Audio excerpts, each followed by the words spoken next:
Hi, welcome to Nicci's vlog. Today, street safety.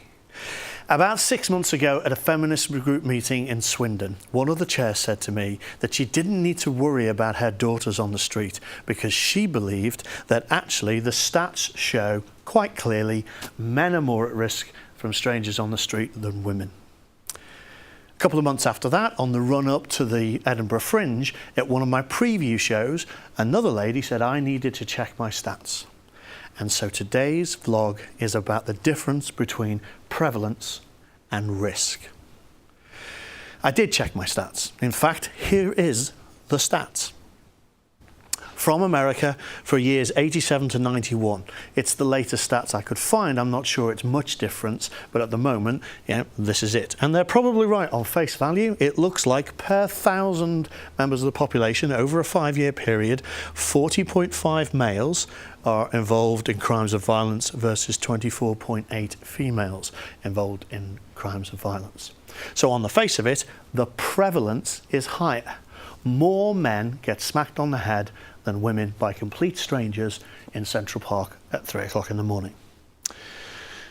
But that's prevalence. That's not the same thing as risk.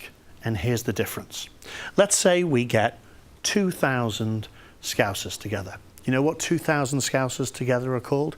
It's called a blockade.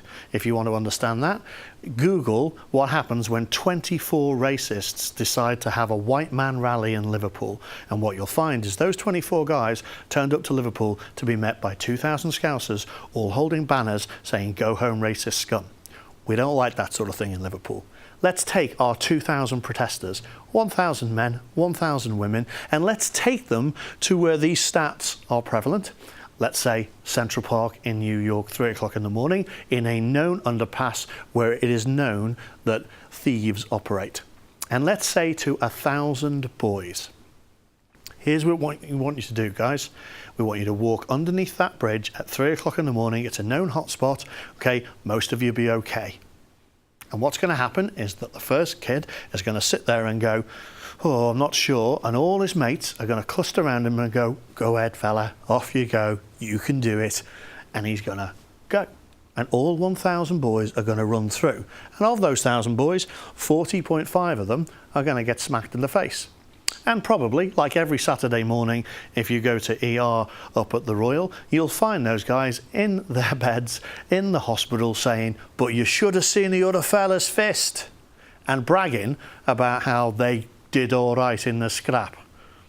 Now let's take 1,000 girls and let's say to those girls, "Girls, we'd like you to do the same thing. One at a time, we'd like you to walk through Central Park at 3 o'clock in the morning underneath that bridge." Here's what's going to happen. The first girl is going to look at you like you're mad. And she's going to turn around to her girlfriends and go, "Are you kidding?" And all the girls are going to go, "Not in these heels. Let's get a taxi. Let's stay in the light. We'll walk around the outside. We're not mad." And of those 1,000 girls, I suspect 980 of them are going to not walk through that underpass. 24.8 of them may well. Let's say 25 of them believe the lie that they're safer on the street. And so those 25 walk under the underpass. Single female on her own, 3 o'clock in the morning in Central Park, in the dark, wearing heels, in a short skirt, probably going to get smacked on the back of the head. So let's say 24.8 of those 25 do in fact get smacked on the head. Now let's look at our risk. If you were a boy and you went through there, 1,000 boys, 40 incidents means a risk of 8%. Now if you were a girl, 25 girls go through there and 24.8 get hit, that's a risk of nearly 100%. So prevalence is not risk. That's my first objection to this. My second objection to this is people never look at the detail. These are stats for crimes of violence. Directly underneath there is another set of stats for rape. And now it's completely round the other way.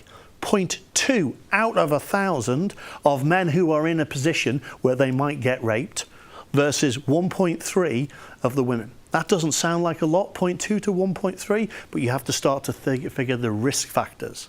And one of the risk factors is you have to be alone in a secluded spot with a potential rapist. And most women avoid that like the plague, whereas most men go to a gents' toilet in a public space every time, 5 times a day. So in terms of their risk compared to how often they get raped, it is a tiny, tiny, tiny fraction compared to the risk for females. Don't confuse prevalence with risk. Women are more at risk on the street than men. At least that's what I believe. If you're unsure, I'd love to hear what you think about this. So please, at Nicci Take on Twitter, Nicci Take on Facebook, or go to my website, www.niccitake.com, and let's have a conversation about it. Either way, thanks for watching. Bye.